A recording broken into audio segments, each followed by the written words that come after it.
Welcome, ladies and gentlemen, to yet another episode of Little Modular.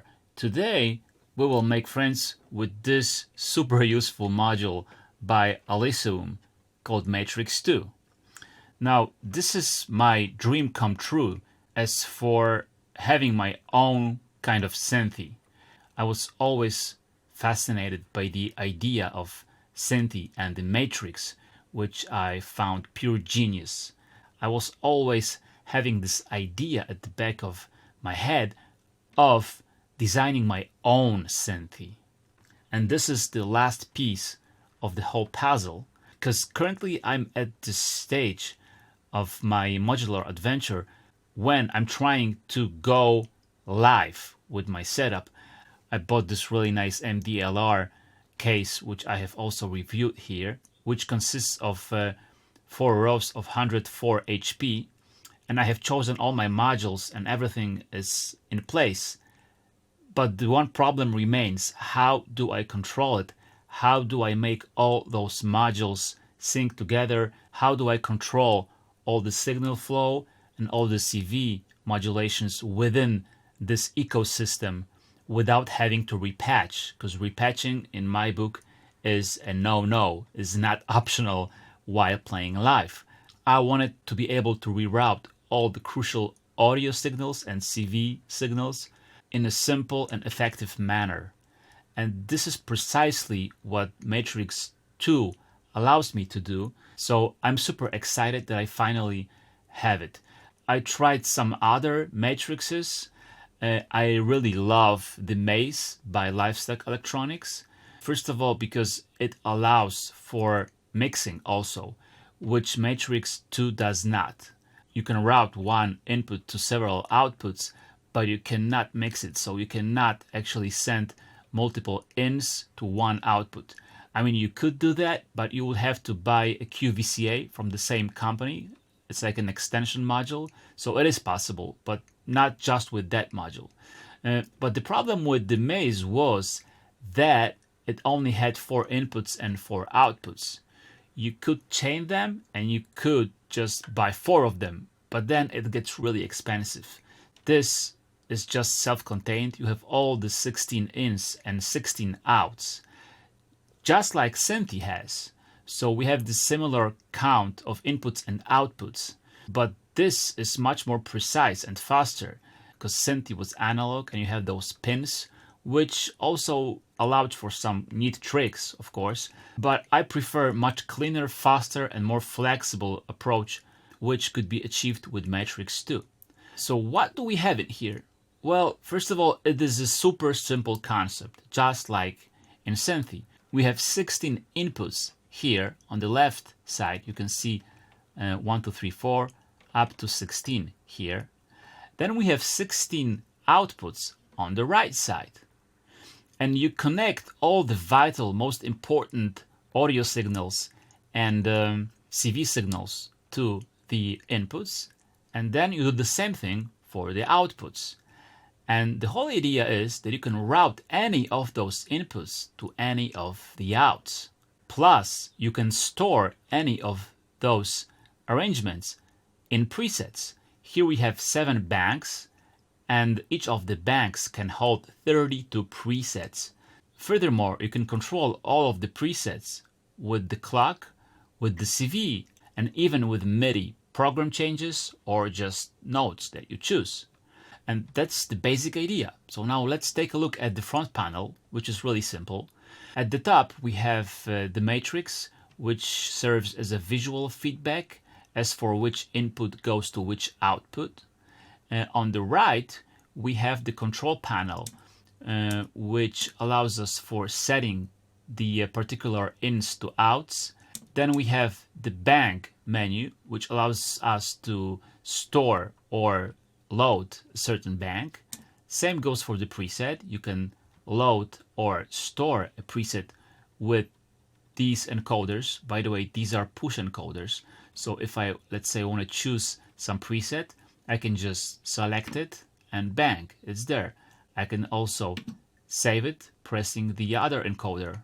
Below, we have a control menu, with this menu, you can choose how you want to control your preset switching. You can control it via the CV. Here is the CV input for it, and it also has a dedicated offset. A really neat trick here is that if you don't have anything connected to the CV, you can just choose your preset with this offset. As you can see right now, I can just choose it with the offset. You can also use a clock. That's where the clock input is. Then we also have the reset input, which just allows to limit the range of presets being changed, which I will show you in a second. You can also choose the presets with the program change or with a specific note, as you can see in here. You also have some advanced modes that you can switch on. Presets can be auto-saved. So whatever you do to a preset, whatever routing you choose for a preset, it will just automatically be saved. You do that really simple. You switch off your case, you press and hold the in encoder and switch on your case again. Then you choose autosave or manual save. Okay, I'll stick with the manual save for now. That's all cool. Okay, now let me show you how this performs in action. I have a really simple patch here. I did not connect all of the ins and outs, so you can see all the inputs below here clearly. I have used 4 ins and half of the outs, so 8 of them. As an audio source, I'm using ALYSEUM's synth voice. It's a semi-modular synthesizers of the camera. So I have connected the audio output from that to input number 1. Then for 2 and 3, I have LFOs from my Modcan Quad LFO. And number 4 is an envelope from Clavis Quadrigi, which I have also reviewed a few weeks ago. And that's it for the inputs. For the outputs, I'm going to Korgazmatron filter input. The second out goes to plug beater distortion unit. And then I have number 3 going to the resonance CV input on Korgazmatron. Then number 4 is controlling FM on the ALYSEUM voice.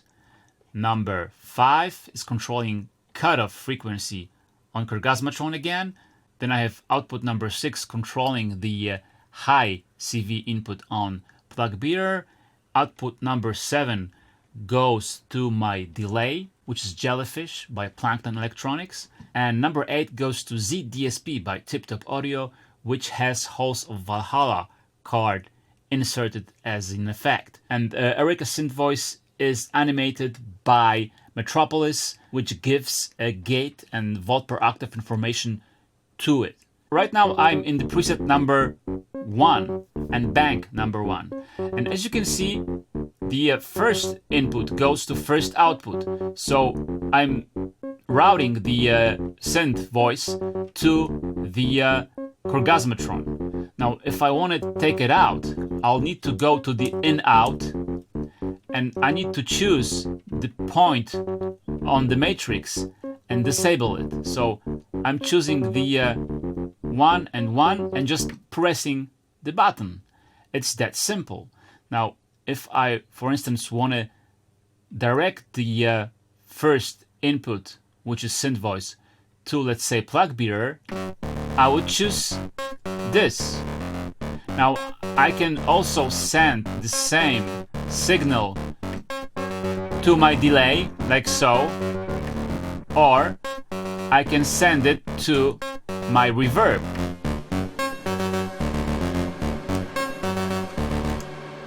And that is it. It's all there is to this matrix, and it's really powerful. I have prepared some presets beforehand, so let me show you how it all works. Now I want to go to the preset, and I want to choose preset number 2. In this preset, I have input number 4, as you can see, going to output number 5. So what I'm doing here is I'm animating the cutoff frequency on Korgazmatron with Clavis Quadrigi. Now, if I switch to preset number 3,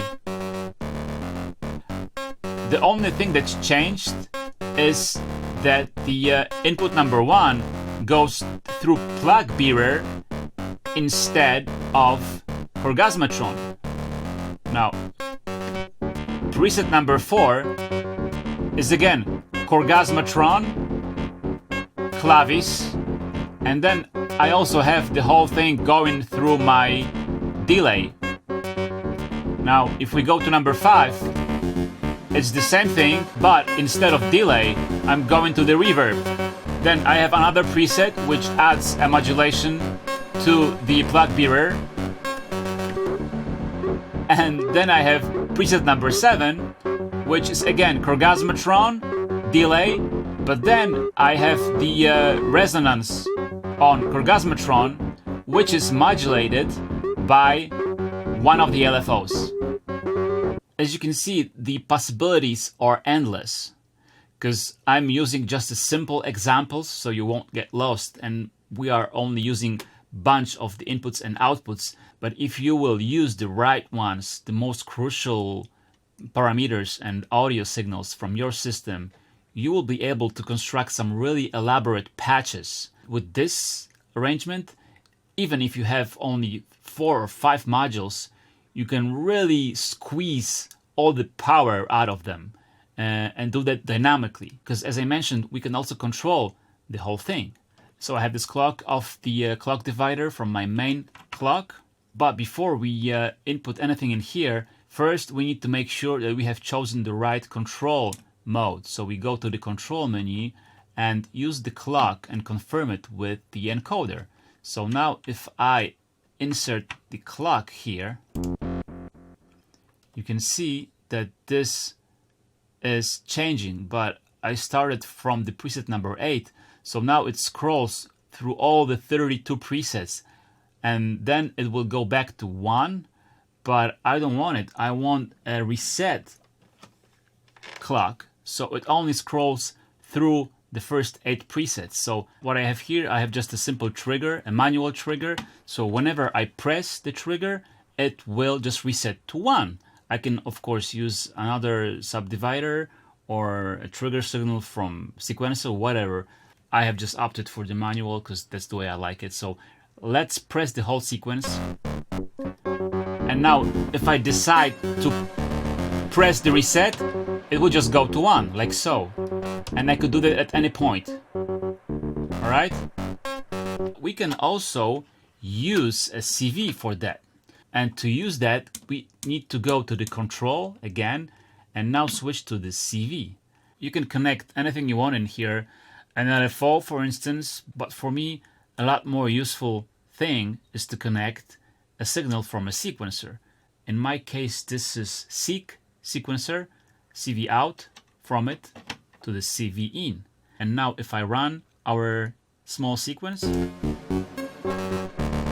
you can see that the presets are changing with the CV. And I can of course use the offset right here to choose which portion of the presets will be triggered by the CV. If you program your sequences carefully, you can control your whole set just by choosing different sequences on your sequencer. But that's not all. We can also control the presets via the MIDI in right here, because we have MIDI in and MIDI out right there. So I have this MIDI adapter. The exact kind of MIDI adapter you need is described in the manual, so we won't go there. I have plugged this to the MIDI in, and the other end of this adapter is connected to my trusty Arturia key step. Here, have a look at it. Whoa! So I'll be choosing the presets via the MIDI notes. And this is how you do it. You go to the control again, and here you can choose one of 16 channels for the note. I'll use channel number 1, and now hopefully you can hear it. I'm pressing my Arturia, going from C then C sharp, D, D sharp, and so on. Going up chromatically, I can just choose my presets. So you can actually play the presets like an instrument. And it's easy to imagine you can hook up anything in here. It could be a MIDI keyboard, but it could be also something like an Ovation mini launch pad. Anything goes. Plus, you could also choose a program change message that goes on one of the 16 channels that you could choose here. Or you could choose to control the matrix only manually without any external control. It's super easy to operate this on its own, especially that all those ins and outs are clearly marked in here, and it doesn't take a lot of time to get used to it. Even for me, I have some severe visual problems with my eyes, but even I can easily recognize all the markings in here. But if you're not comfortable with programming the matrix as it is manually, you can do this with a really neat application called Matrix Editor. Okay, so here we have the Matrix Editor. It is a simple application that you can download from the ALYSEUM site. And it is meant for more comfortable programming of the whole matrix. Here you can choose your MIDI interface, as you can see, output. In my case, it's MIDI Sport. And you can select a bank, you can select preset, you can save all the preset, you can save the current preset, and you can just save the whole thing as a file, and then you can load it back into the editor. But the coolest thing here is that you can name the inputs and outputs, all 16 of them, just by clicking like so, for instance, and naming it. Like I can name it as a mixer, and I can name another input. Well, maybe mixer is not a great idea for an input, but let's say some oscillator, maybe oscillator 3. Let's say some oscillator 4 here. Then I could input some more outputs here. Let's name it. Let's just give some random, like a filter, and we can name this one as filter 4, for instance. And the cool thing then is that if you go here and if you hover over the ins and outs, it just shows you instantly what goes where. So we don't have to remember which input goes where and which output goes where, which is a lot of inputs and outputs, 16 of them. Instead, if you hover over each of the pins, you can see that mixer goes to filter, and here mixer goes to delay, and so on and so forth. Once you figure out which modules you want to connect to all of those ins and outs, and you name them, it's really fast to program them this way.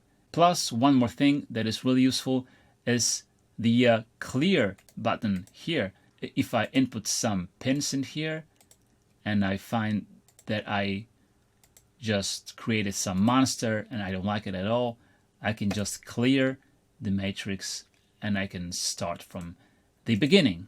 If you are struggling with controlling your system dynamically and during live performances, this might be the silver bullet. So yeah, that's it. Thank you very much for watching. I hope you liked it. I hope you enjoyed it. If you did, please subscribe, please like it, and spread the good word. I'll see you next time. Bye-bye.